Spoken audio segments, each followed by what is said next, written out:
Paramashivoham. Om Nityananda Paramashivoham.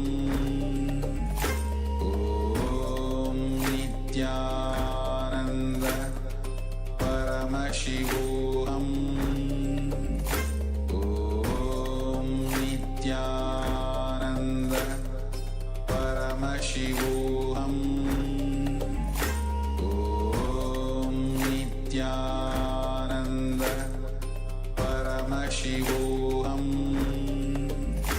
Om Nityananda Paramashivoham. Om Nityananda Paramashivoham.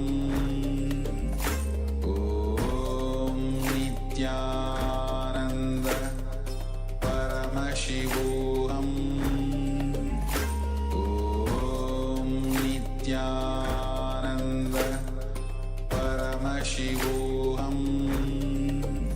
Om Nityananda Paramashivoham. Om Nityananda Paramashivoham. Om Nityananda Paramashivoham. Om Nityananda Paramashivoham. Om Nityananda Paramashivoham. Om Nityananda Paramashivoham.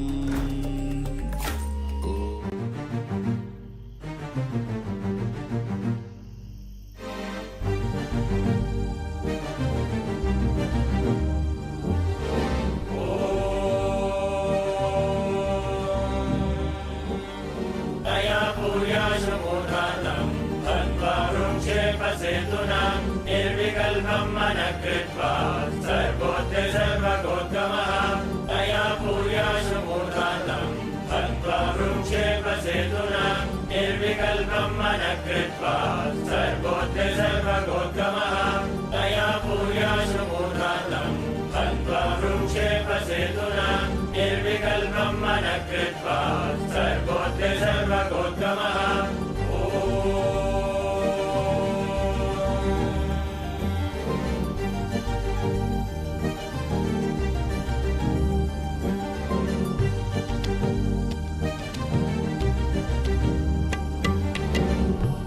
Third eye. The techniques I have designed are most safe. To tell you honestly, I have not even designed this technique. I took it from Shaivagamas, Mahadeva's teachings to Devi. I took it from that and organized it. Only the permutation combination is my contribution. Otherwise, the original technique is from Shaivagamas. I have taken this techniques, organized it. It is time-tested, foolproof. No wrong, bad, ill side effects. The only side effect is bliss, knowledge and enlightenment. I'll initiate all of you into that process. Listen to the technique properly.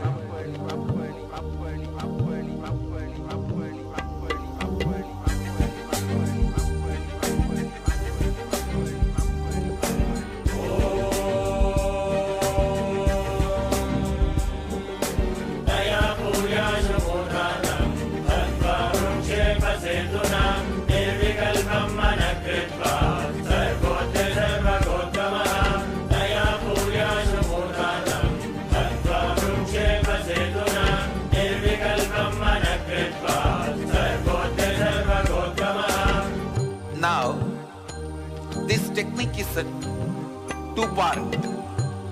First part, with your open eyes, start visualizing the center of your forehead, means where I have the kumkum, the red dot.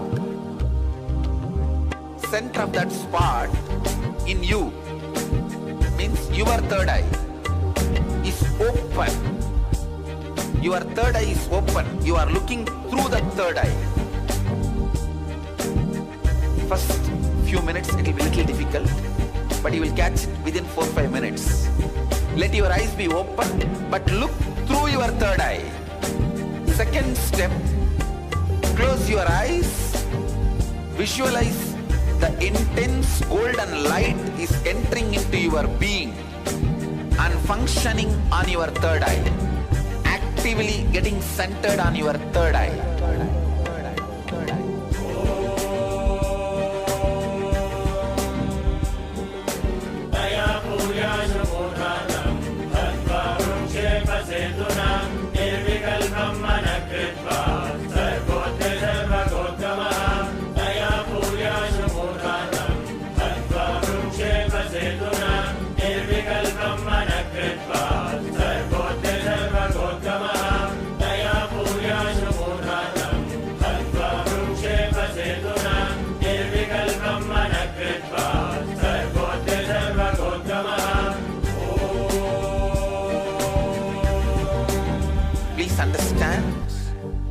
The first step is visualizing. You are looking through your third eye and look through your third eye to my third eye. Second step, close your eyes and visualize intense light. Golden light is entering into your body from above, the sky, entering into your head and getting centered, functioning, active on your third eye. Now, close your eyes. Visualize the heavy white light, golden light is landing on your head from the cosmos and getting activated and centered on your third eye. Close your eyes and visualize the energy entering through your head and getting activated and centered on your third eye. Look through your third eye to my third eye.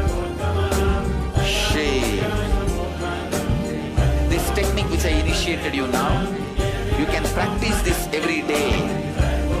This is the first step to awaken your third eye. Practice this every day, at least for next 21 days. You will experience awakening of the third eye and Kundalini Shakti in the third eye.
Third eye.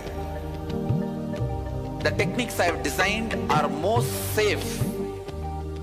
To tell you honestly, I have not even designed this technique. I took it from Shaivagamas, Mahadeva's teachings to Devi. I took it from that and organized it. Only the permutation combination is my contribution. Otherwise, the original technique is from Shaivagamas. I have taken this techniques, organized it.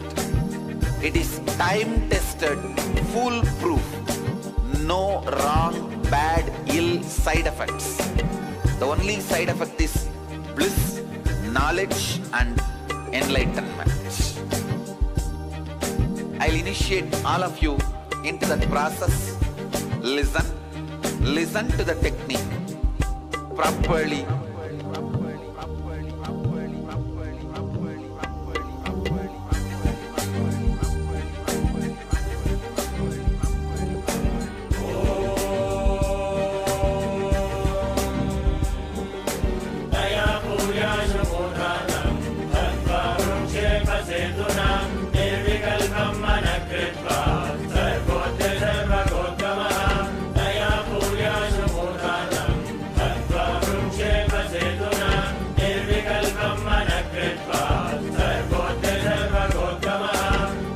Now, this technique is a two-part.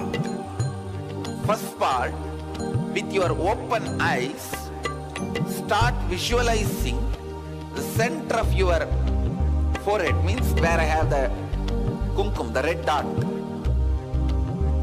Center of that spot in you, means your third eye is open. Your third eye is open. You are looking through that third eye. First few minutes it will be little difficult, but you will catch it within 4-5 minutes. Let your eyes be open, but look through your third eye. Second step, close your eyes. Visualize the intense golden light is entering into your being and functioning on your third eye. Actively getting centered on your third eye.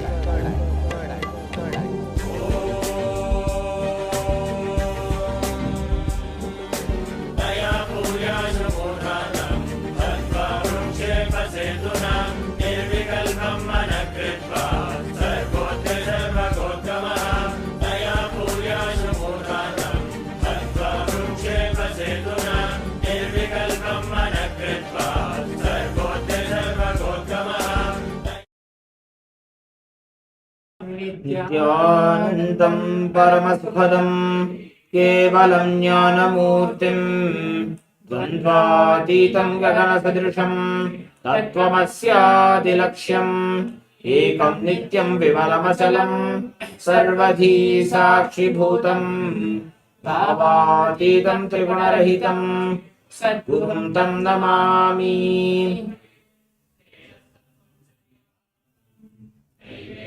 Nityananda, we welcome all the Paramashivoham Level 1 and Level 2 participants for this extraordinary new session, new season itself, entering into the new era of the Paramashivoham.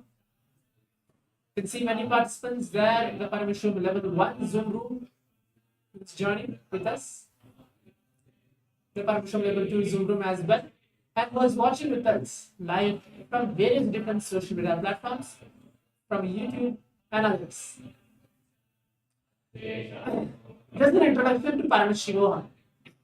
Paramashivoham is a 21-day free online program to raise us to the superconscious breakthrough, to make us experience that we are Paramashiva. All of us can experience Paramashiva, no matter whoever we are.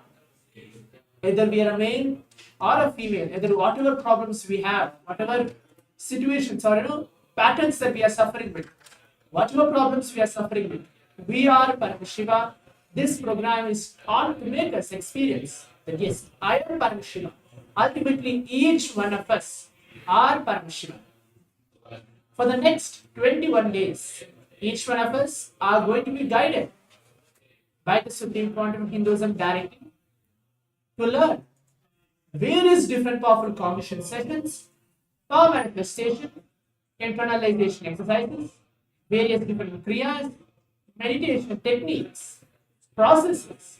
Ultimately, for us, when we go back after 21 days, we will be Paramashiva. So rest assured, for each one of us, we are going to be Paramashiva for the next. We are going to learn how to be in the space of Paramashiva, how to live like Swamiji. The 21st day, you will live as Swamiji, radiating as Swamiji, going back as Swamiji. So right now, what are we going to do in the first session? This is the first session for the Paramashivoham Level 1 and the Level 2 participants. It's going to be the introduction to power manifestation, demonstration to the powers itself. most of you, I can see many participants who have already been attending the past season are coming back again and again into the new season of the Paramashivoham. Many of the participants might know about the power manifestation, might even be experienced manifesting one or two powers. But some of you are maybe new, entering into the Paramashivoham newly, and who have no idea about what are powers, why powers, and why we should manifest powers. So this is just an introductory session and the demonstration of yes, powers are real and each one of us can manifest. So let me give a just brief introduction to power manifestation. Swamiji very beautifully tells the quality of Paramashiva, the quality of being Shiva, the quality of being the Swamiji who he is. Many of us, just giving an example, back in 2003, 2004, Swamiji himself has manifested the power of healing. He is very fond to heal thousands, millions of people just by a single touch. That is a power. Swamiji himself has demonstrated the power of third eye, ability to keep the eyes closed and able to see everything. Swamiji himself has been experienced the power of body scanning, ability to scan your own body, give healing to your body, see what is happening into your body, heal others as well. Swamiji himself has manifested the power of remote vision just by sitting in one place, able to see the whole globe, what is happening, why it is happening, how to change things when it happens. So in the Vedas and Agamas, which are the source scriptures of Hinduism, there are more than 463 plus powers revealed by Paramashiva himself. Now Swamiji, it's not after 1978 where Swamiji was born and all these powers were found. Not at all. But back 16,000 to 18,000 years back, all these powers existed, being manifested. Like the masters, Ramana Maharishi, Raghupati Yogi, Upama, various different gurus who have trained Swamiji, who has been there, has been manifesting all these 400 plus powers. But due to the course of time, all these powers, it's not existing and we don't know about it. The science has been lost. Swamiji, who is the current 1008 incarnation of Paramashiva, came down in the human form for each one of us to make us experience the superconscious breakthrough. To make us experience, we are Paramashiva. Each one of us can do the same what Swamiji is doing. As a beautiful quote in one line, Swamiji will tell, I am not here to prove I am God. I am here to prove each one of you are God. Each one of you are Paramashiva. That is why Swamiji is here in the same human form as we are. We might think, oh, Swamiji is God. Yes, Swamiji is God. He knows healing. He can speak various spiritual truths. He can manifest powers. Or he can, whatever blessings he gives, he can become reality. And we are not on the same level. No, not at all. There is a very wrong idea that each one of us are carrying. This very program, Paramashivoham, is for us to change that very thought current. That yes, I can do the same thing as what Swamiji is doing. I can manifest my own reality. Today, the first day, we're going to learn for the Paramashivoham Level 1 participant. We're going to learn about Kalpatri, manifesting your reality. How to manifest your reality the way you want. So we can learn to manifest our reality and to manifest others' reality as well. We can do the same as how Swamiji is doing. We can heal others. We can manifest others. We can see ability to see things blindfolded, ability to do consciousness over matter, means ability to move something just by your will, ability to read others' mind, ability to scan others, ability to see in a distance. For example, you're sitting in America, you can see what is happening in India. Everything, all these are just few powers which I'm mentioning, but there are 200 powers which each one of us can manifest and will manifest. So this is just a basic introduction to the science of manifestation. So let me get into the detail. What are we going to do first? We're going to manifest the power of body scanning. But just before that, what are powers? How we should learn about powers? How we should manifest powers? And are we actually capable of manifesting powers? But at the meantime, if any participants have any doubt, please be free to leave your message on the platform in which you are watching or in the Zoom chat, so that we will be able to answer and guide you step by step into this introduction session to power manifestation. So the first question which comes, what is the difference between Shaktis and Siddhis?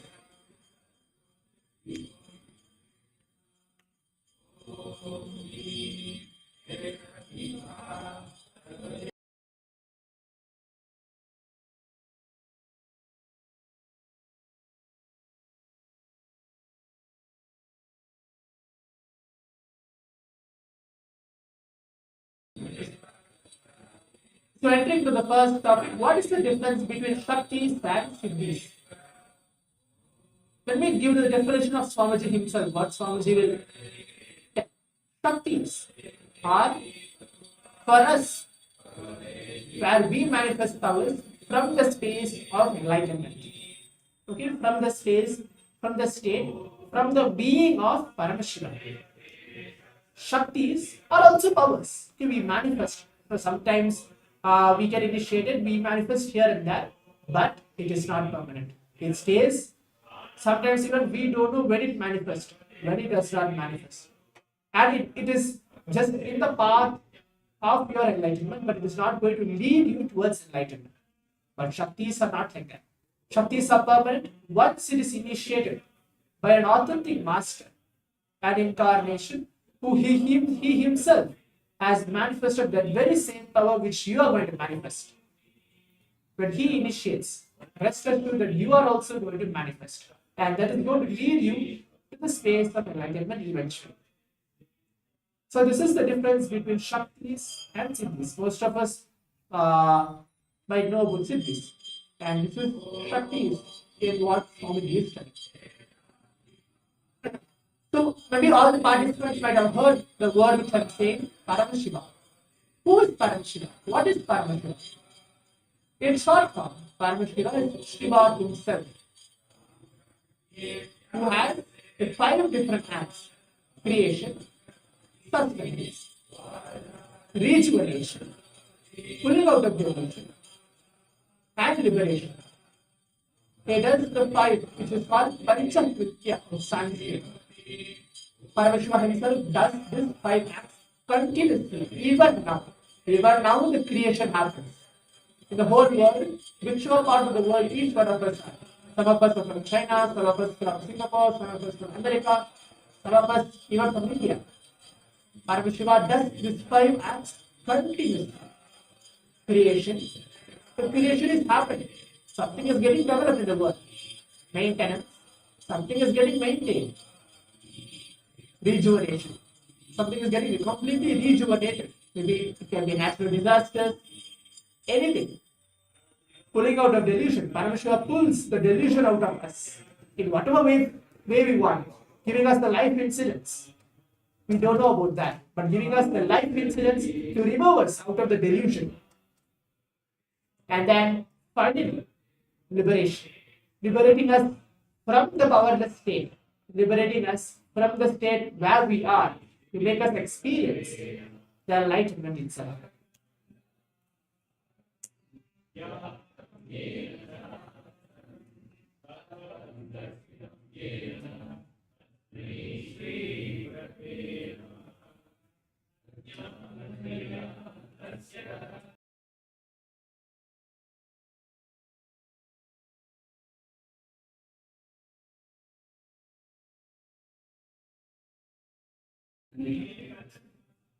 Yes.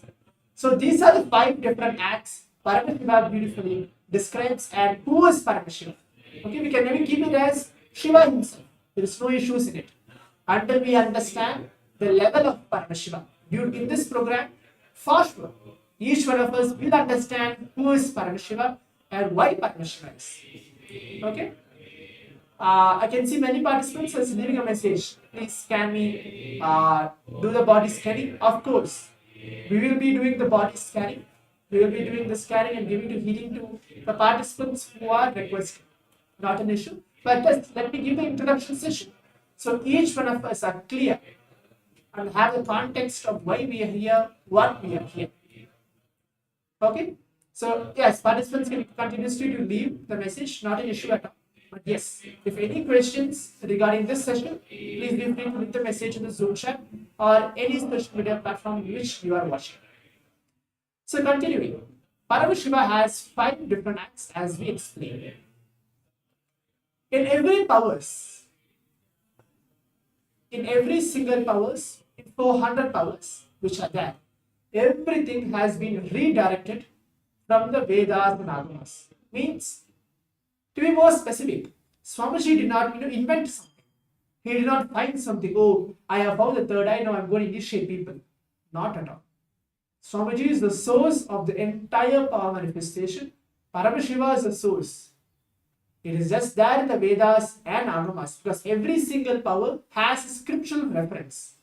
It has a reference with a translation that yes, it has been existing 60 to 80,000 years before, but the science has been lost. If you have seen in our brain itself, okay, in the way how we do, we wake up in the morning, we brush our teeth, we take bath, we do, our morning routine means we eat, we take our snack, we go to office, we meet new people, we do new things, we make new decisions, we come, have a lunch break, we come back, sit, watch a TV, spend time with our family, have a cup of coffee, again watch a movie, and then go sleep or maybe go to a tuition or travel around. That's all. That's the whole routine which we are doing. I'm just giving you an example. But when we continue to manifest powers, when we do something completely new, you see our non-mechanical parts of our brain will get awakened. So what are non-mechanical parts of our brain? If you have seen, maybe we use, in our daily life, we use only 5% or 10%, maximum 7% of our brain we use. Okay, in 100%, Swamiji tells, in our brain we can hold 250 ships full of knowledge, full of books. Imagine one ship, how big it is. 250 ships full of books can be inputted, we can hold that much of knowledge, that much of books into our brain. Here we use only 5 to 7% of our brain in whatever activity we are doing. It can be any software work, it can be any technical work which we are doing. But when we manifest powers, when we do healing, when we do meditation, when we do unclenching, it is scientifically proven our brain capacity moves to 20 to 25, 30%. When we do the blindfold reading, ability to close your eyes and read, and ability to heal others, it goes to 50 to 60%. It is scientifically proven. Each one of you will surely experience it maybe in the Paramashivoham program as well. That is 100% guaranteed. But if you are asking, how should I do it? I need to do it now. I need to manifest it now. I need to experience what you are telling now. If the participants are asking that, only thing which is required is initiation from Master. Initiation from Swamiji. Only that is required. Only that is mandated. Whoever might be we are, in whichever background we are, in whichever caste we are, only thing which is required is initiation from the Master. Initiation from Swamiji. Each one of us are going to receive initiation today. The blessings today from Swamiji into the science of manifestation. So hope I am making it very clear for all the participants.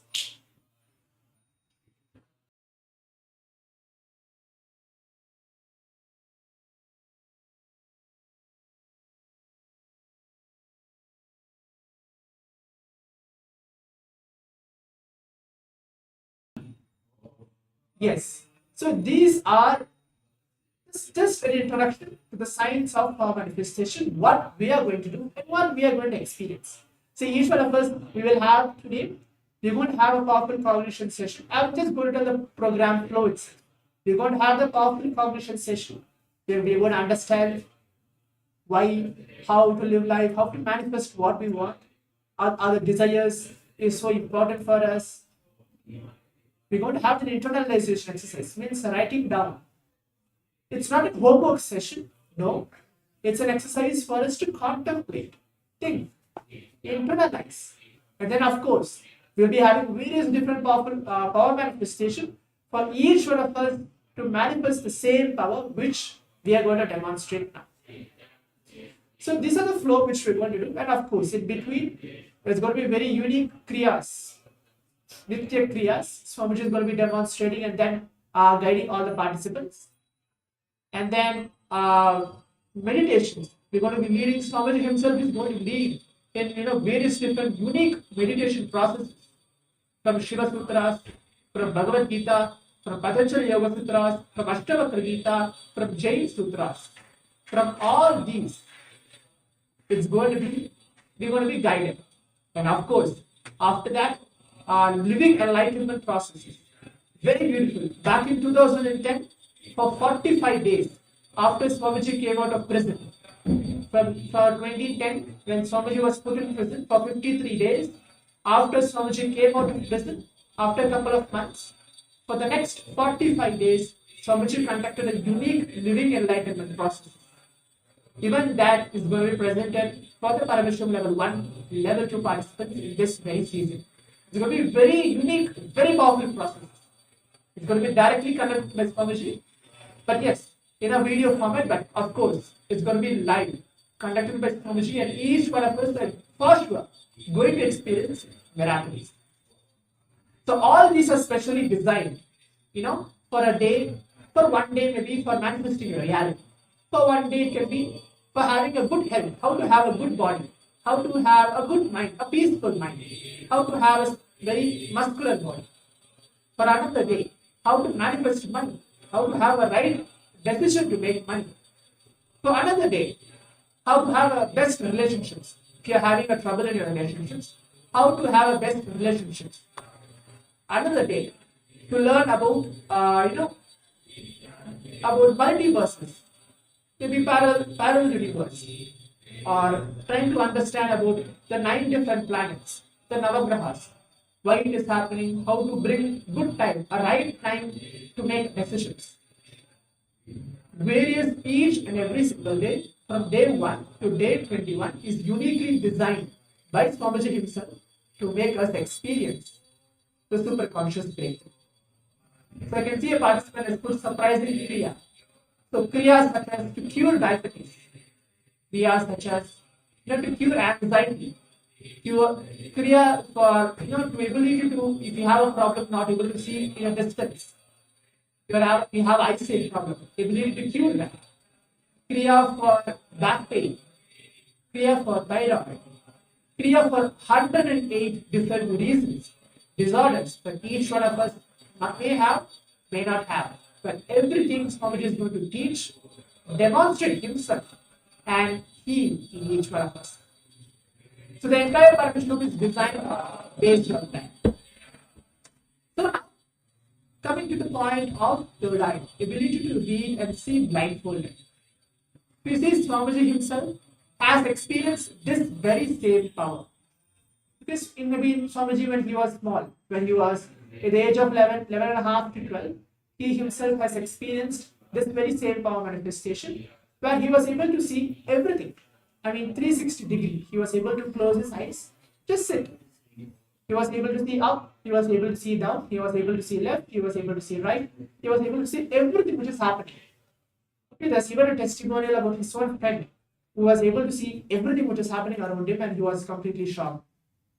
And that is the time where Swamiji had the first enlightenment experience himself, where he sat, in the Paulakundra rock in Tirunelveli. We're going to play a short video in a couple of minutes where Swamiji himself is going to be explaining how he had the first enlightenment experience. Okay, just by sitting, he had that the space of unclutching where he was able to feel everything is one around him. The rock in which he is sitting, the people with who he is seeing actually, the body, the skin, and everything around him, because he was able to feel that oneness. We're going to learn more about oneness in the Paramashivoham program, but yes, the term oneness is just simple feeling connection. Means you are deciding, yes, myself and Swamiji are one and the same. I'm going to relate with Swamiji. Myself and Swamiji are one and the same. Let's keep it as that. But yes, Swamiji was able to experience everything, and he was able to see everything around him, and he was able to decide, yes, I can see something is going on behind me. I can see this, I can see that. So we're going to see a small video in a few minutes. But yes, so this is the first experience Swamiji had of ability to see everything with his eyes closed.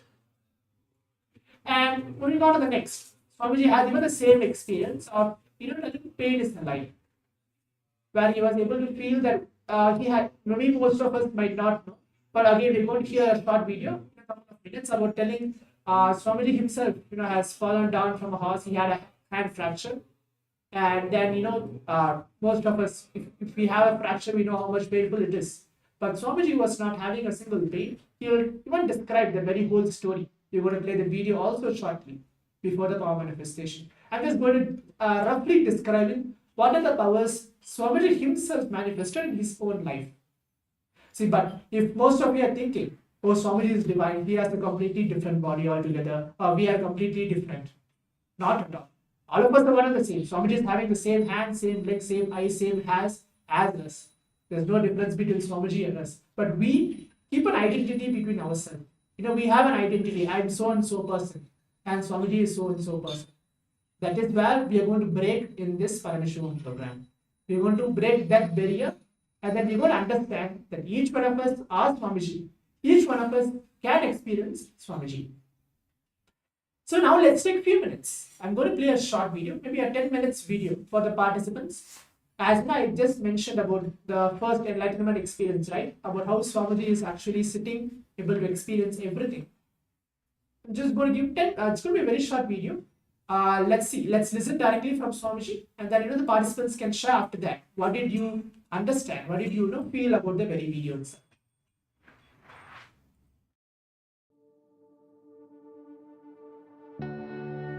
On the Vaikasi Visagam, Vaikasi month, Purnima Tithi, Visaga Nakshatram, one fine evening of a full moon day, Vaikasi month, Visaga Nakshatra, Paurnami Tithi, Subramania's enlightenment day.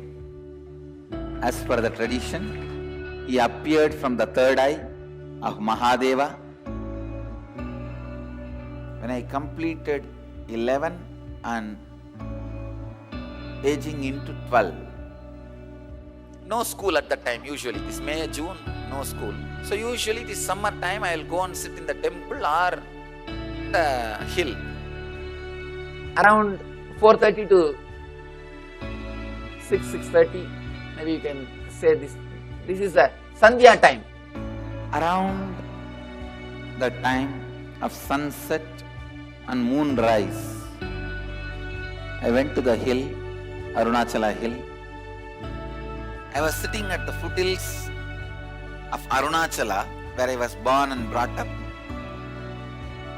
Whenever I find time, I'll go and spend time in that space, in that area, because Devi became enlightened there. That place is called Pavalakundu, Coral Hill. I can say in a way the whole ambience was so calm, so beautiful. I decided to close my eyes. I was not even meditating. I was just sitting in a very relaxed way. Those days, I started practicing the self-enquiry. Who am I? Sometime I may feel from where the thoughts are raising. That is thought as taught by Annamalai Swamigal. An enlightened being, enlightened master, who is a disciple of great incarnation, Ramana Maharshi, Once I closed the eyes, the intensity of my yearning started taking over me. I just felt, what is it I am seeking? Who is that me who is seeking? Who is that me that is deeply discontented about anything I see, hear? Who is that who is deeply discontented even about my own existence? Suddenly, one moment, something happened. Like I'm being sucked inside, pulled inside. Suddenly something opened in me. Something broke inside this Anandaganda area. Literally opened. The first thing happened is that idea inside and outside broke.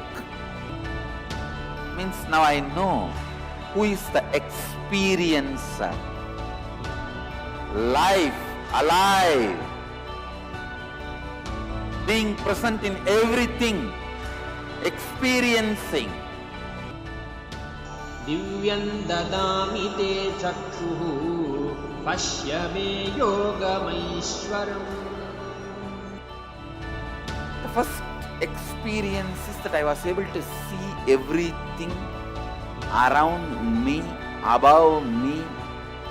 I started seeing the whole 360 degree. I could see literally all the sides.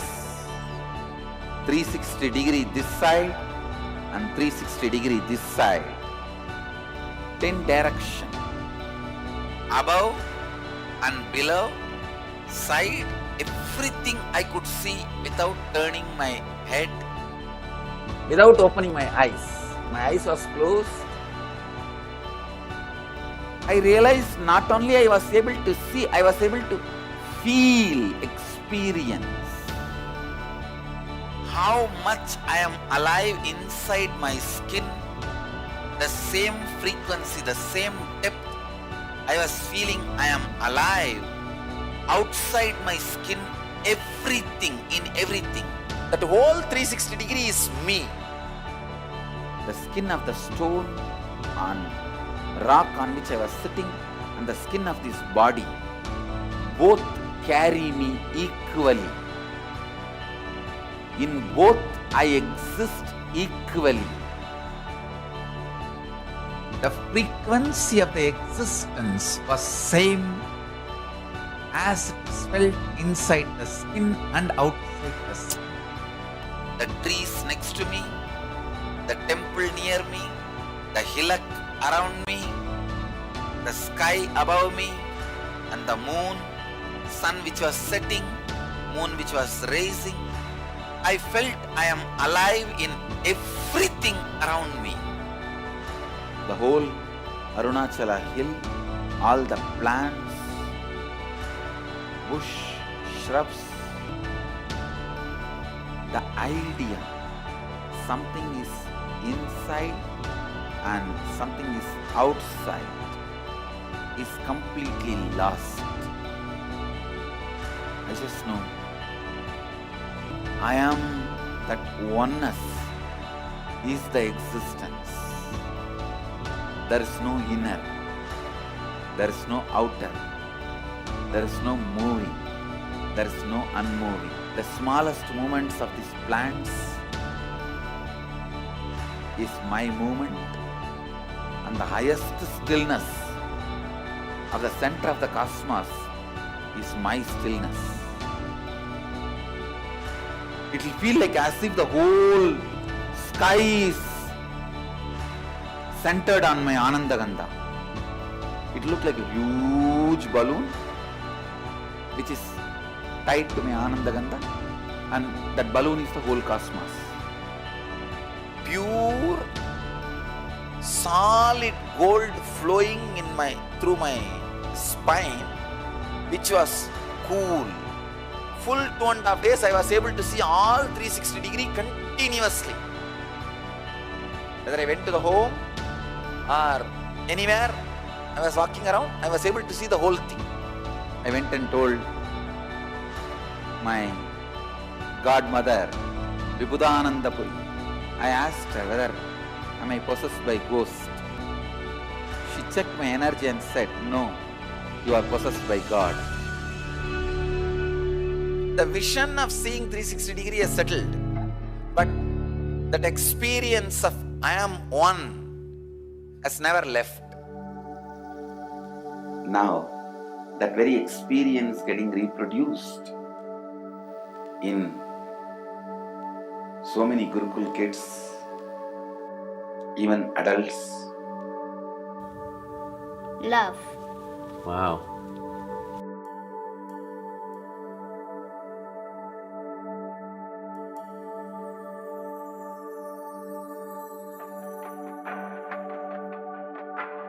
He's wearing a grey jacket. His name is Boris.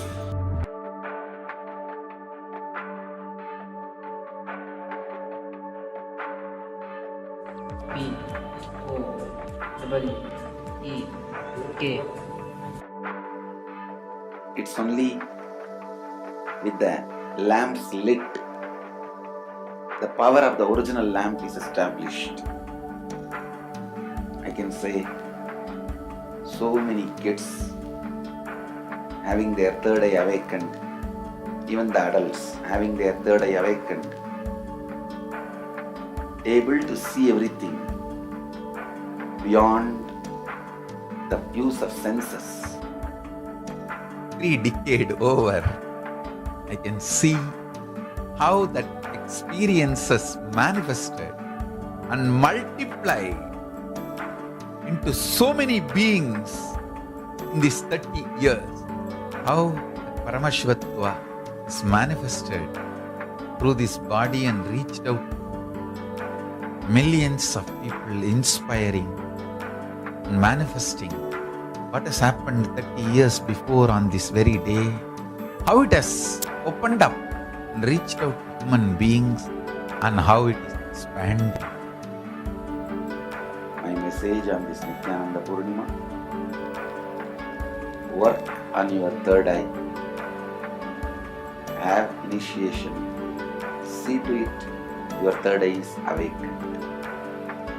I am available continuously beyond any barriers of time, space, place. I am available to all of you just through this Mahavagya. Om Nityananda Paramashivoham is literally the physical form of Paramashiva. Chant this Mahavagya, use this password, repeat in your inner space. I'll be there physically, intensely available to do whatever you want. Om Nityananda Paramashivoham. Chant, I'm available. My blessings to all of you. Let every one of you experience the highest enlightenment.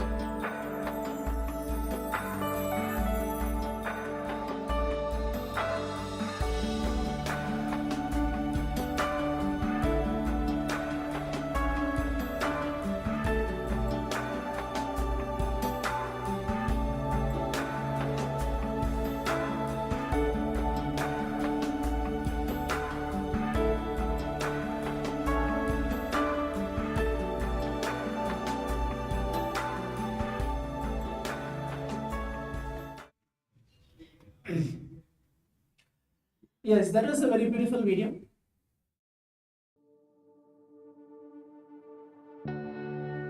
On the Vaigasi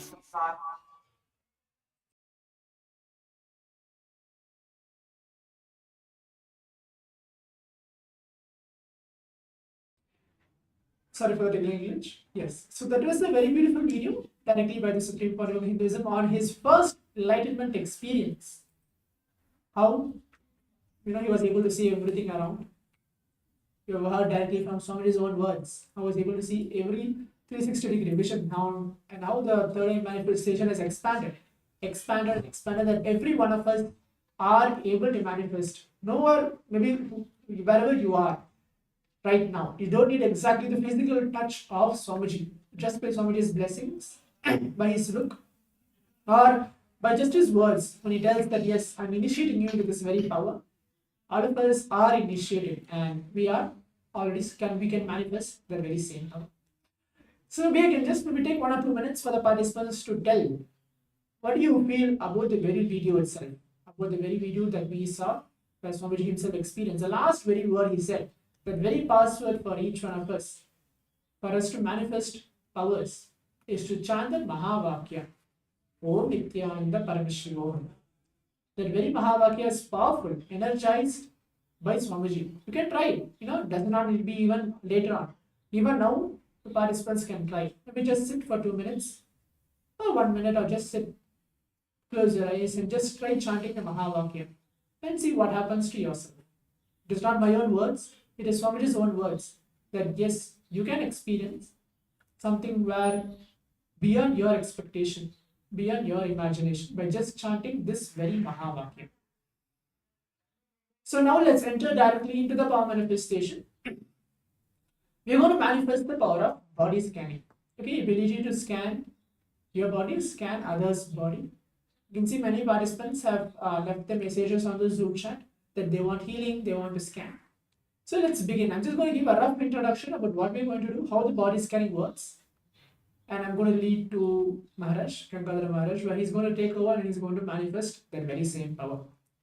So body scanning actually, same, it's worked through the space of oneness. Swamiji here beautifully mentioned that it works through the simple feeling connection. So what actually happens is, an individual, whoever is manifesting the power, is going to sit. Okay, it's going to be as simple as that. He's going to sit. He's going to remember Swamiji. He's going to remember the very person who actually wants the body scan. And he'll connect both of them. He'll think that yes, Swamiji, this very person wants the body scan. This very person wants a healing or a scan. So he's going to request. He's going to chant the Mahavakya. He's going to get into the very simple feeling connection, into the space of oneness. Tell him, Swamiji, show me what is happening to the very person currently and why it is happening, how it is happening, and give me the methods to heal the very particular person. So you're going to, in a couple of more days or so, you're going to learn this very science in the Paramashivoham program. But yes, so this is the very same steps. So you're going to sit, take a few minutes and learn. And then you're going to see how Maharaj is going to do. Who is the participant who is requesting this very body scanning. And he's going to scan, he's going to give the healing, and he's going to not only diagnose and tell the issues, but the healing also will be given. But who are the participant who Maharaj is going to scan? So make sure you're just coming on the camera, sitting, and you can chant the Mahavakya along with him. Om Nityananda Paramashivoham. So you are also getting connected with Swamiji, and you can feel that very presence of Swamiji happening to you right there itself, wherever you are. So let's begin the demonstration now. Yes. So now we'll be beginning with the power manifestation of the body scanning. Now we'll be scanning Jeremy Maxfield. Nityanandami had requested us for a body scanning and healing. So now we'll be, before we enter into this power manifestation of body scanning, we'll be chanting the Shastra Pramana from the Vijnana Bhairava Tantra, the source scripture of the Sanatana Hindu Dharma, which is directly revealed from Paramashiva tens of thousands of years ago. So this stands as a proof that this power is not something that is new, that is created by Swamiji. It is something that is there in one of the source scriptures of the Sanatana Hindu Dharma. The Shastra Pramana goes as Vadehe Jagato Vapi Sukshma Sukshmatarani Cha Tattvani Jani Nilayam Dhyatvante Vyajyate Parat. So the Shastra Pramana describes, Paramashiva reveals a technique for us to be able to experience and manifest this power of body scanning, the power to be able to scan our own body and others' bodies and heal it as well. So when we cognize us, like how in the video we would have seen, Swamiji was expressing his experience of how he felt the how much alive he is within this body, within this flesh and bone structure of his body. He is able to experience himself alive in everything around him. So it is with the same cognition of oneness with Advaita that we are as consciousness, as Paramashiva, we are existing in everything around us. So I will connect to Swamiji as Paramashiva, as the super consciousness which is all pervasive, which is pervasive in my body and in your body also. So I will get into this space of oneness by chanting the Mahavakya and invoking Swamiji's presence within me, and then we'll be entering into the body scanning. Yes. So now let us also look at the Apta Pramana for this power. The Apta Pramana are the historical events of the various masters and how they transmitted these powers to their disciples. So if we see in our Puranas, the Hindu history or the Itihasas, all of these great scriptures document in detail how various masters initiated their disciples and gave them that ability to manifest the powers of Paramashiva. So here we have a story from the life of one of the greatest rishis, Agastya. Agastya had a disciple named Theria. And the reason his disciple had that name was because he had done the power of body scanning and was able to heal a person from cancer. So the story goes as where Agastya once was sitting and a man came and met him saying that Agastya, I am going through a lot of headache and it is very painful. So please scan me and heal me. So at that time, Agastya scans him and sees that the problem is in his brain and there is a tumor in his brain. And Agastya requests Theria to take care of that person. So Theria does the surgery, does the brain surgery, and it removes that tumor from the disciple's head. And after that, he completely gets healed.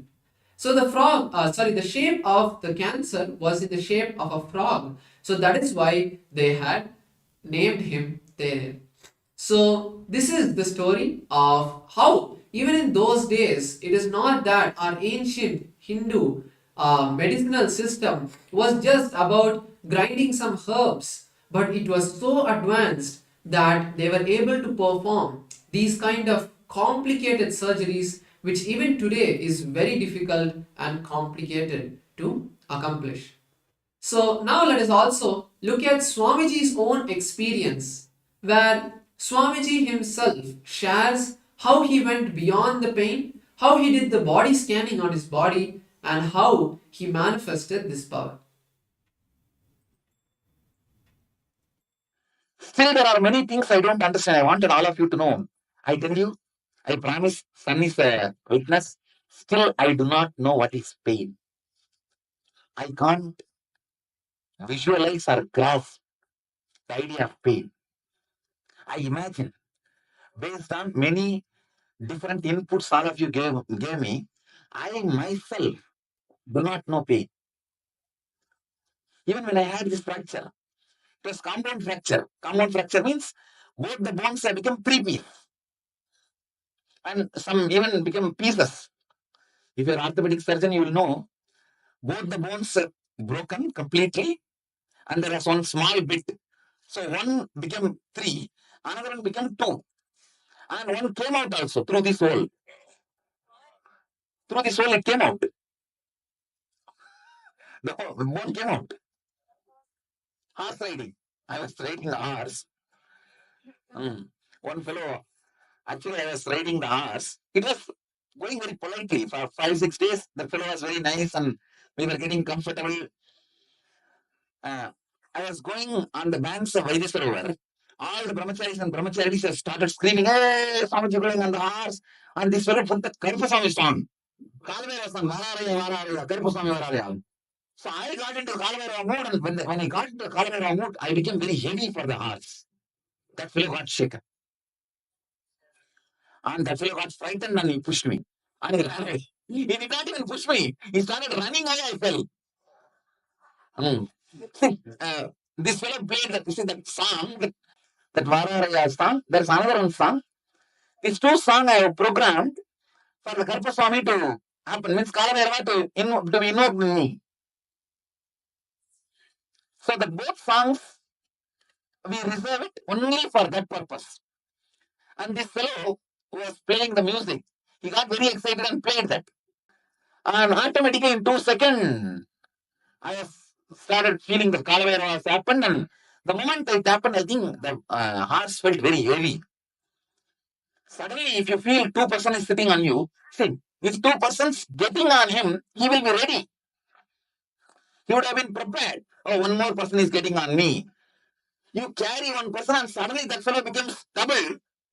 I don't know whether double or triple. What horse would have felt? I don't know. Suddenly, what would have happened to the fellow? He got frightened and started running.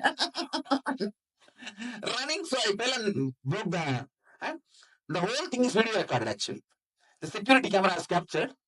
Not even 1 second I was on the floor. I just got up and said, I think there is a fracture. Let's go to our hospital. And I sat in the car. The whole thing is video recorded. And 7 o'clock, I had the fracture. Till 2:30, no anesthesia, no painkiller, nothing. I was just sitting with that. Because I was demanding the hospital, you do the surgery, directly I have to see. I don't want anesthesia. You do the surgery directly. I want to see what is happening. And they said, no, you are a high-profile case. If anything happens to you, we are responsible. We can't touch without giving anesthesia. I said, no, then I will not allow surgery. Then they went and spoke to their MD, and then I called the MD and said, all right, if you are not going to do the surgery this way, call and talk to all the doctors, top doctors and hospitals in Bangalore. Which doctor is ready to do surgery for me without anesthesia? I will get it done only by him. But I want to see what is happening. Then they tried. One doctor finally agreed. Yes, I will do without anesthesia. Because he asked the conditions and all that. When I went to the hospital, he said, okay, he will do. The moment he saw the X-ray, he said, no. He said, see, by seeing the hand and seeing my face reaction and everything, he thought maybe one small hair crack.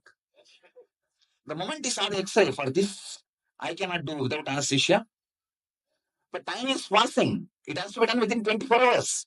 I think, am I right? 24 hours is the time? So 24 hours. And they said, finally, all doctors have said, no, we can't do without anesthesia. Then I said, all right, then what can be done? Do whatever way you want. But I told them, even if you give anesthesia, I'll come out and tell you guys whole thing as you, whatever you did. Whatever you did, I'll come out and tell. Then they gave the anesthesia and 2 plate, 53 screws inside 2 plate, and 53 screws are there inside, and 50 stitches, I think. 50 stitches. And the doctor said that usually when they drill into the bone, even under anesthesia, people will scream, it seems. They will pull their hand and scream. So when they were drilling the screws, only twice the word came out, Namah Shivaya, that's all. Nothing. Even in the anesthesia. Twice, Namah Shivaya, over. And after the surgery also, no painkiller, nothing. Nothing. Within 48 hours, I think I was back to satsang. First day, I had the fracture, 7 o'clock. That day, surgery. Next day, I came to satsang, or next day? Next day. So, 3rd day, I came to satsang. Morning satsang. No pain. I tell you, even now, existentially, I don't understand pain. when I hear the word pain, utter the word pain, I only imagine few faces which comes in front of me saying that I have pain. No, that is that only I make out what is pain.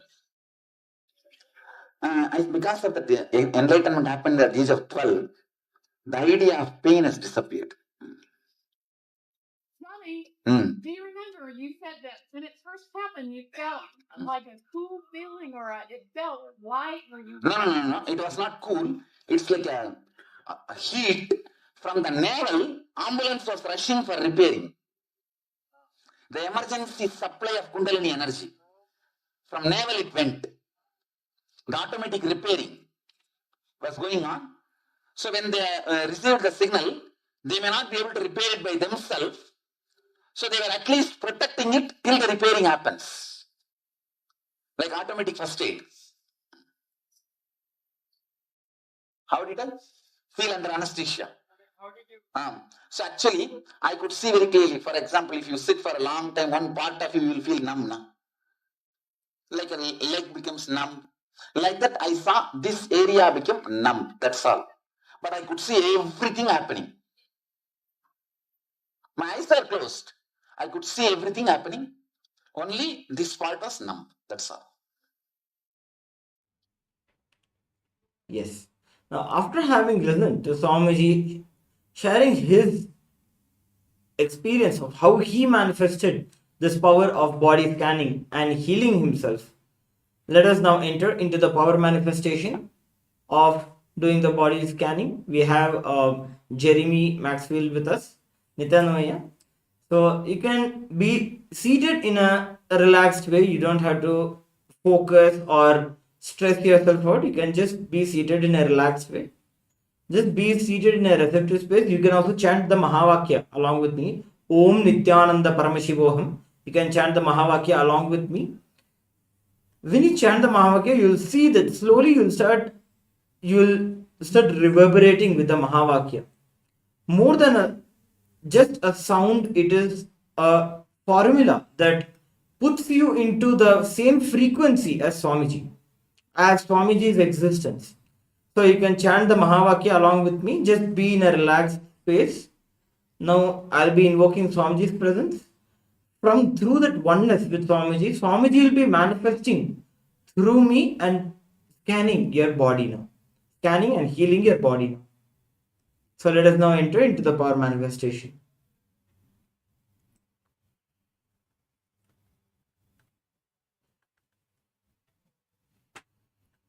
Om Nityananda Paramashivoham. Om Nityananda Paramashivoham. Om Nityananda Paramashivoham.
Yes. So Swamiji has revealed that first thing, that is that there is a lot of heat in your body when Swamiji scanned through your body, and so first thing Swamiji revealed was there's a lot of heat in your body. Like your body is more of a pitta type body. In Ayurveda, there is a term used, like there are three types of bodies. One is vata, pitta, and kapha. And your body is more of pitta type. There's a lot of heat in your body, due to which many times you feel very dull or lazy during the day. So the solution Swamiji revealed for this is be on liquid diet throughout this Paramashivoham program. Be on liquid diet, so your body is able to adjust itself to first thing these long hours of sitting. So you'll once you are on a liquid diet, you'll see that your body is completely detoxified. This is a Nirahara Samyama that Swamiji has revealed for as a technique for all of us to be able to powerfully detox our body and be able to manifest Paramashiva through our body. That is one thing. First thing Swamiji revealed. Another thing was Swamiji revealed that there are in all your joints, you feel there's a lot of stiffness in your joint. So there is your body is very stiff and less flexible. So for that, what Swamiji revealed is that during the Paramashivam program, we have the yoga every day. We have the yoga session, the Prathama and Dvitiya Vinyasa Krama. It's a 3-hour long yoga session where Swamiji has put together a yoga sequence for all of us to be able to prepare our body for imbibing the powerful cognitions that Swamiji is revealing during the day. So please attend these yoga sessions sincerely. Do your best. Initially, it will be tough. You will not be able to do many things, but yes, you can be sincere and do as much as you can. Swamiji will manifest through your body and heal your body completely. Yes. So any experience that you have, that you had during while Swamiji was manifesting, scanning your body, any experience you have, you can share with us now.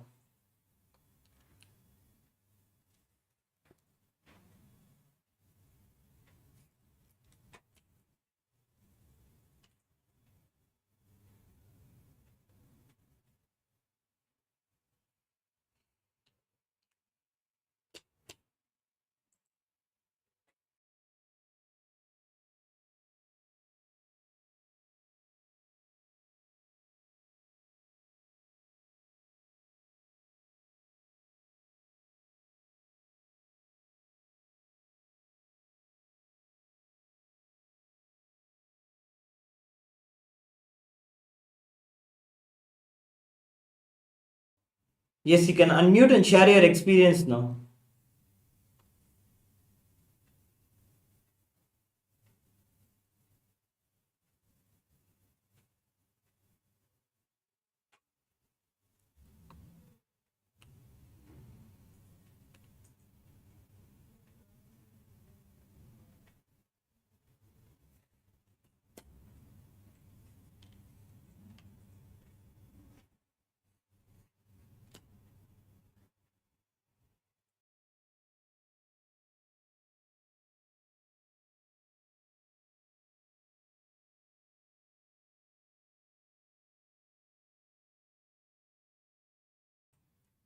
Yes, Jeremy, you are unmuted now. You can please share your experience. You can talk now.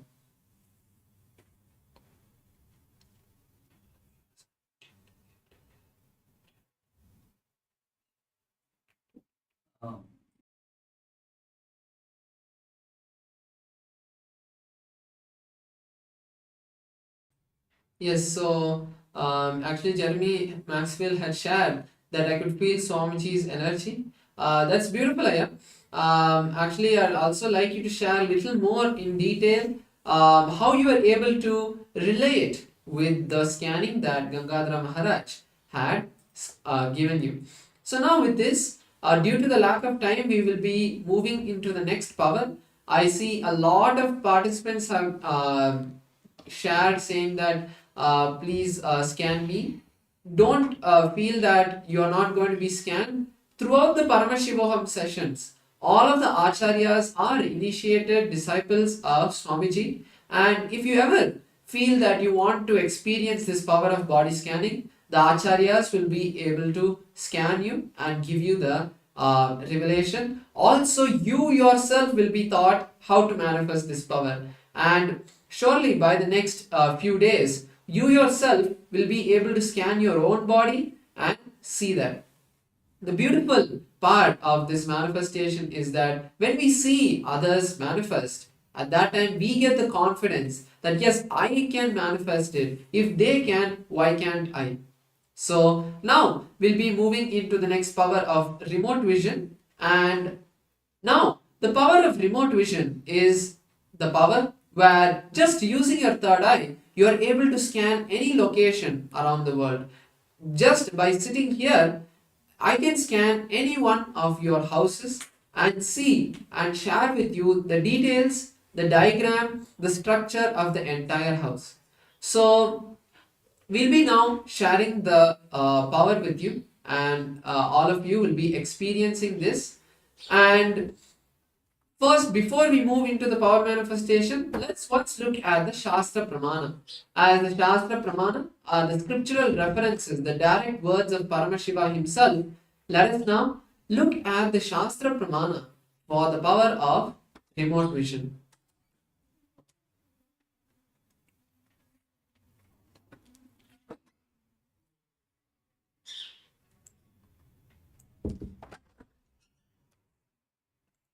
So the Shastra Pramana for the power of remote vision goes as Vyomakaram Swamatmanam Dhyaye Digbhiranavritam Nirashrayachidi Shaktihi Swarupam Darshaye Tada. Bhagavan Paramashiva says, concentrate and cognize with restful awareness on oneself in the form of a vast etheric space or sky, Vyomakara, which is limitless in any direction whatsoever. Thus, this Chiti Shakti, the power of consciousness, freed from all the bondages, reveals and manifests herself in the form of one's essential nature or self. So basically, Paramashiva tells us here that when we experience ourselves as this Vyomakaram, which is this limitless sky, which is this vast etheric space, what happens inside of our being is that this conscious energy which is there is completely freed and manifests herself. And using that conscious energy, we will be able to look and see the exact details of your residence or wherever you want us to scan. So the powerful benefit of this power of remote vision is that one, if you are facing any negative energy in your house, or you feel that you are not feeling at home even though you are at your house, using this power of remote vision, we'll be able to scan and manifest that experience, remove all of that negative energy in your house. So now I request all the participants to start sharing if you want to experience this power, and after that we'll be moving into the scanning. Just before we move into the scanning, I'll also like to share with all of you the Apta Pramana, which is the historical events of this manifestation. So in the Mahabharata, there was a great war called the Mahabharata, and during that time there was a blind king named Dhritarashtra, and his sons were in the war field.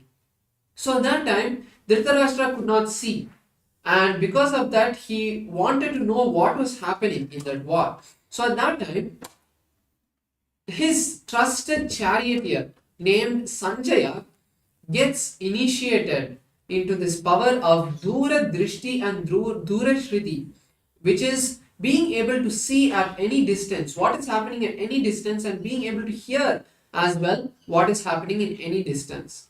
So after that initiation, Sanjaya is able to manifest the power and tell the king in detail all the events that happened throughout the Mahabharata war. And that is how the great enlightened masters were able to transmit this energy to various people just through the power of initiation. And all of us are going to be initiated by Swamiji himself to be able to manifest this power. Now, the Atma Pramana, Swamiji's experience for this power. So we look at Swamiji's own experience where he himself manifested this power. It happened when Swamiji was a young boy. Under his guru's guidance, he manifested this power. So Narayana Swami Tata was one of the gurus of Swamiji, and he taught Swamiji the science of Aushadha, which is the science of alchemy. And Narayana Swami Tata was very well known for this power to do the remote vision. And Narayana Swami Tata used to be visited by the police at sometimes when they were not able to find a particular criminal that they were searching for, a particular person they wanted to bring him to justice. So at that time, Narayana Swami Tata would take the Jnananjana, which is a alchemy product, and apply it on a mirror. And as soon as he does that and applies it on his three eyes, he would be able to see into that mirror and use it like a TV or like a camera, and he would be able to see anything anywhere in the world. So he had taught this science to Swamiji, and Swamiji also started manifesting this power. So during one such visit by the police, Swamiji was told by Narayana Swami Tata to manifest the power and help the police. So at that time, Swamiji scans and shares with the police for the particular person that they were trying to search for. The police goes to that place, they find him, they find the evidence needed to bring him to justice and all of the information, and then they are able to bring that person to justice. So this is a beautiful incident that happens in Swamiji's life where he had manifested this. So now we'll be moving into the body scanning, the remote vision itself, and I will be manifesting this power. I will be connecting with Swamiji, chanting the Mahavakya and bringing that oneness. Swamiji himself will be looking at your house and telling me all of the details of your residence. So now let us enter into this manifestation. So we have one participant who's saying that I would like to experience the scanning of our environment. Sure, I could scan your house and share the details with you. So now I'll be connecting with Swamiji, chanting the Mahavakya, bringing that space of oneness, and I also request you to do the same. Just be in a comfortable seated position.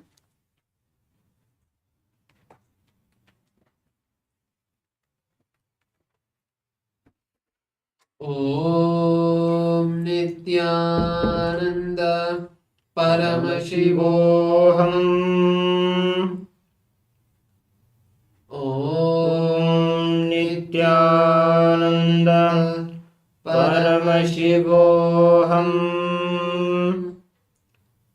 Om Nityananda Paramashivoham. Om Nityananda Paramashivoham. Om Nityananda Paramashivoham. Om Nityananda Paramashivoham.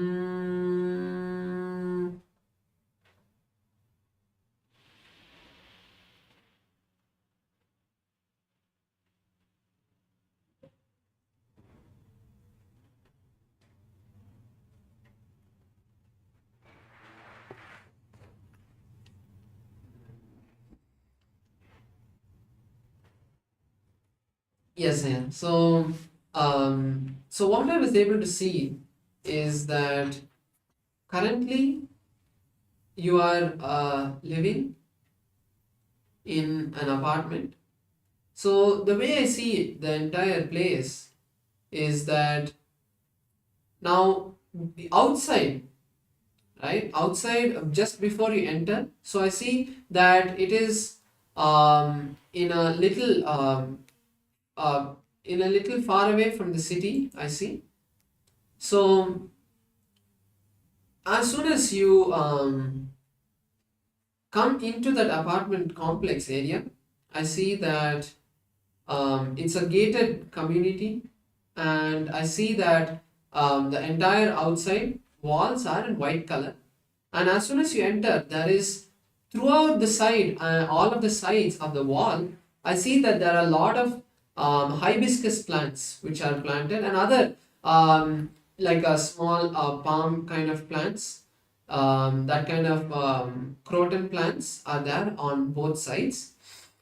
And so I see that as soon as you enter into that area, I see that there is it's a tall building, and I say about maybe 12 to 15 floors. So I see that you are towards the fifth floor, and as soon as I come to that floor, I'm seeing that there are six rooms in that entire floor. So as soon as you enter into the apartment, I see that it is a nicely maintained house, and as soon as you enter towards the left side, I see that there's a small area to a small shoe rack which is there, and towards the right side, I see that there is a picture of I think it's like a painting of there's like a red color trees, a green color like kind of lawn is there, and I see like there's a pathway. So this is what I'm able to see in that image. So once you go look forward, I see towards the left side also there is the kitchen and dining area. It's like an entire room, and it's all in one place which is there. So in this corner I see that it's the hall, and in towards the left corner of the room I see that there is the kitchen area which is there. So now I see the entire interior is in a sort of pinkish color, and I see in the center of the ceiling under in the hall, I see that there is a like a not chandelier, but it's a kind of a more decorative light which is there, which is connected to the fan. That kind of decorative light is there, and I see that the sofa which is kept in this hall, I see it is in a dark brown color. I also see that there is a few chairs as well. Like I see two chairs which are there, and in the front I see that there's the TV which is placed on a table, not table exactly, but it's it is also a drawer. It also has compartments to keep items, and as well there's the TV. I see the TV is quite good sized, and I see it is from the company Samsung. So that's what I see. And also now towards the left side, I see the kitchen which is there, and also the dining area which is together. And I also see that towards the in the wall, the left hand side wall, I see that there is another window, and I also see there's another painting which is on the wall. This is a painting of once again it's a kind of like nature kind of painting. There's a lot of grass and flowers which are there in that. And now looking at the kitchen, if I see that the kitchen is a quite small kitchen.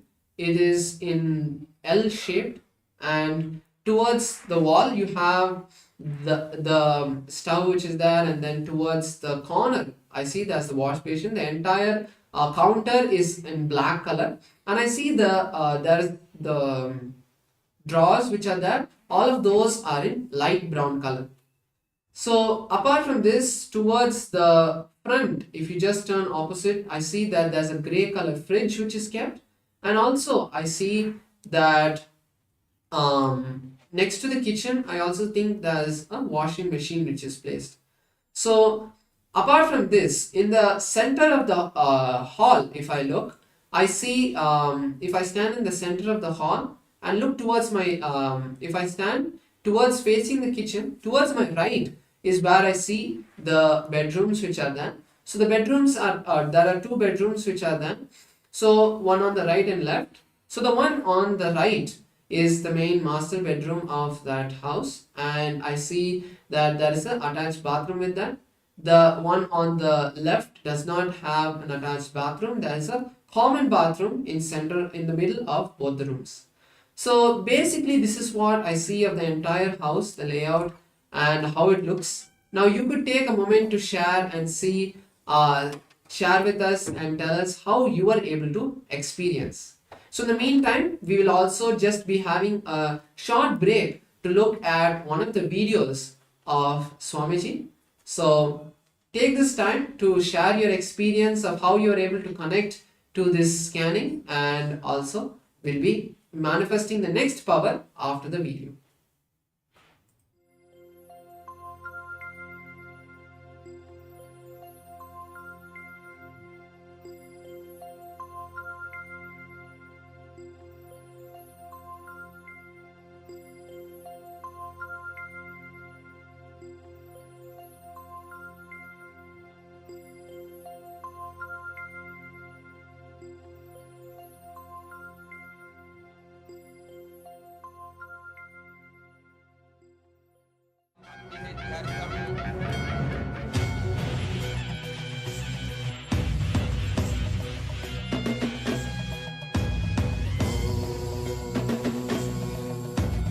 राजाधिराजाय प्रशक्यशालिने नमो वयं वै श्रवणाय कुर्महे श्यामे कामाय मह्यं कामेश्वरो वै श्रवणो ददातु कुबेराय वै श्रवणाय महाराजाय नमः சனடி போற்றி சிவன் சேவடி போற்றி நேயத்தே நின்றடி மலனடி போற்றி ஆயப்பிறப்பருக்கும் மன்னனடி போற்றி சீரார் பெருந்துரையிடம் தேவனடி போற்றி ஆராத இன்பம் அருளும் மலை போற்றி ஈசனே சிந்தை கவலம் நேசனே நீ வருவாய் பூவோடு கனிகளை கொண்டு உன்னை பூஜித்தோ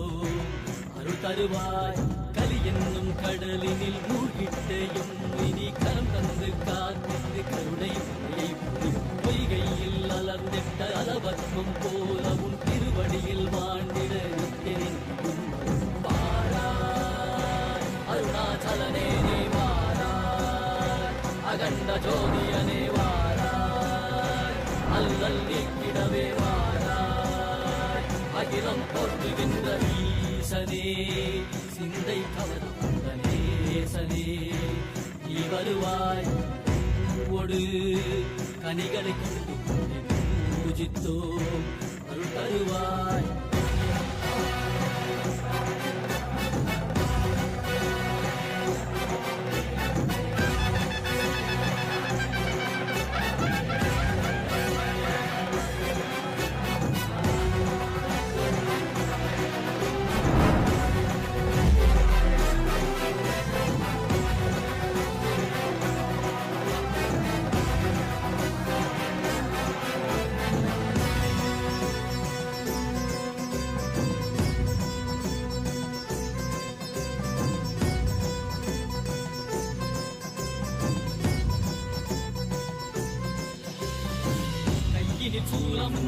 மெய்யினில் வில்வமும் நிறையா கடல் நீர் குடியோடு தரிசனம் அருளவா செம்பொன் மாழ சிற்றவை தனிலே சிந்தை கவர்ந்த உன்னை சிக்கன பிடித்தேனே மண்ணும் புகழ் பெறும் நான் மறை நாயகா மதியில் நிறைந்திடுவாய் மதி உணராதவர்க்கு மதி உணர் செய்திட வான்மழு நீ ஏந்திவாய் அறவாடிட இசை சூழ்ந்திட திரள் சேர நீ வருவாய் அகம் உணர்ந்திட புறம் மகிழ்ந்திட புலித்தோலோடு நீ வருவாய்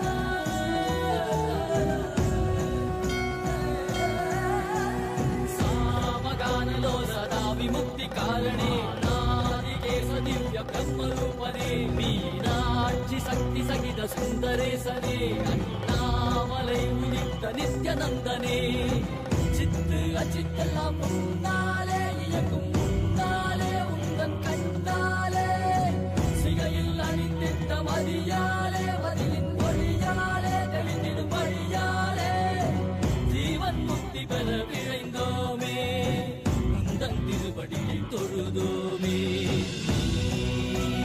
வேள்வியாகினாய் கேள்வியாகினாய் கேள்வி காண பதிலுமாகினாய் ஊழியாகினாய் உலகுமாகினாய் அதுமாகி அருள்மழை தரு கர்ம விதைகள் தீர்க்கும் காசிநாதனே எங்கள் கர்மம் போக்கி எம்மையாலும் நேசனே ஏகாந்தமாக ஏக பாதம் தூக்கியே என்றும் மணியாரை காக்க வேண்டும் நித்யநந்தனே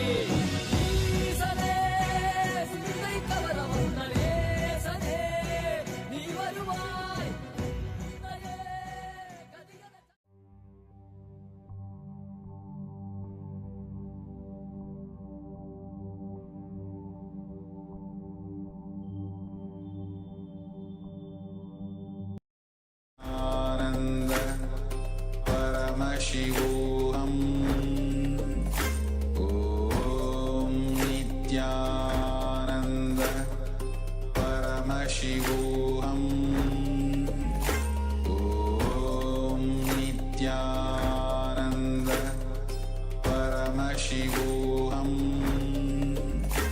ओम नित्यानंद परमशिवोहम ओम Nityanand परमशिवोहम Yes. So thank you so much for sharing about all of the details. And now with this, we'll be moving into the final power of this manifestation, which is the power of consciousness over matter. The power of consciousness over matter is a beautiful power, as you have the ability to move anything, to bring your consciousness and command any object, any matter to do what you want.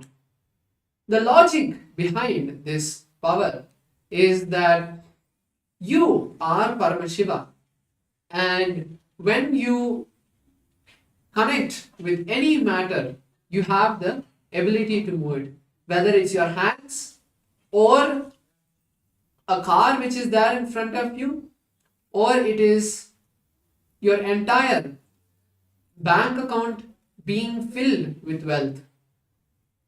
All of this is just the manifestation of your consciousness over matter, your will over the matter. So a very, very direct example of this power, where we can see it in our day-to-day life, is through the manifesting it on our own hands.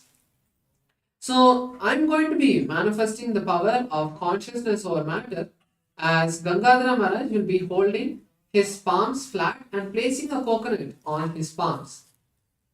So I will be connecting with Swamiji and manifesting this power. And I request all of the participants as well seated with us to also take a moment to get maybe an apple, an orange, a tomato, something which is round, and place it on your palms. So we all will be experiencing this power together. And just before we move into the manifestation, I would like to share the Shastra Pramana for this power also. So the Shastra Pramana, the scriptural reference for this power, comes from the Vijnana Bhairava Tantra. And in the Vijnana Bhairava Tantra, the sutra, the verse number 120 gives us the meditation, the technique to manifest this power. Paramashiva here says, Kvachid vastuni vinyasya shanir drishtim nivartayet tajnanam chitta sahitam devi shunyalayo bhavet.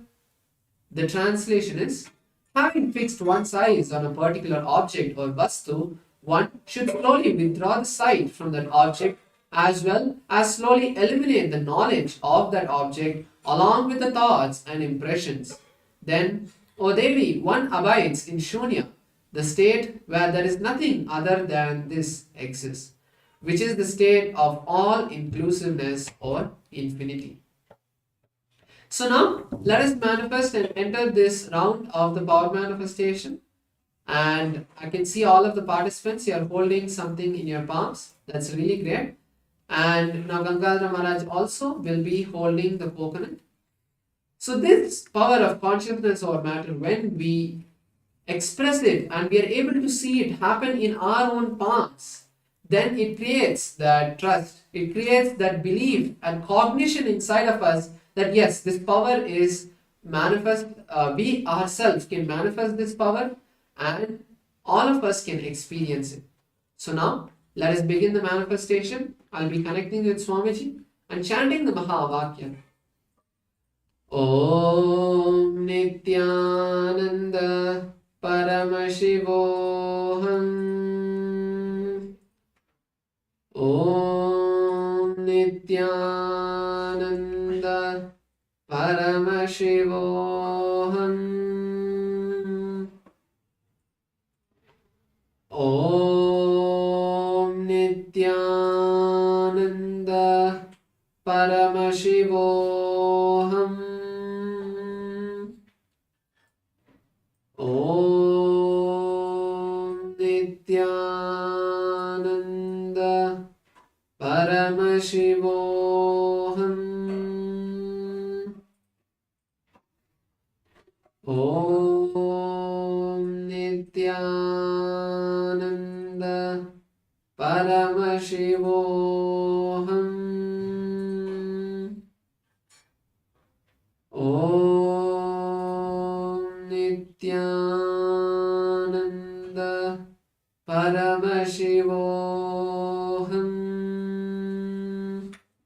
Paramashivoham. Om Nityananda Paramashivoham.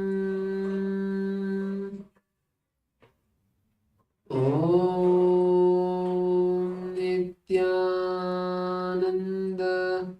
Paramashivoham. Om Nityananda Paramashivoham. Om Nityananda Paramashivoham. So here we have already experienced the manifestation. So we'll be continuing for all of you else. So I can see all of the other participants are also having the object. So let us continue to manifest. Swamiji is going to be manifesting through each and every one of us. Om Nityananda Paramashivoham. Actually, for one of the participants as well, the object has already rolled for actually multiple participants.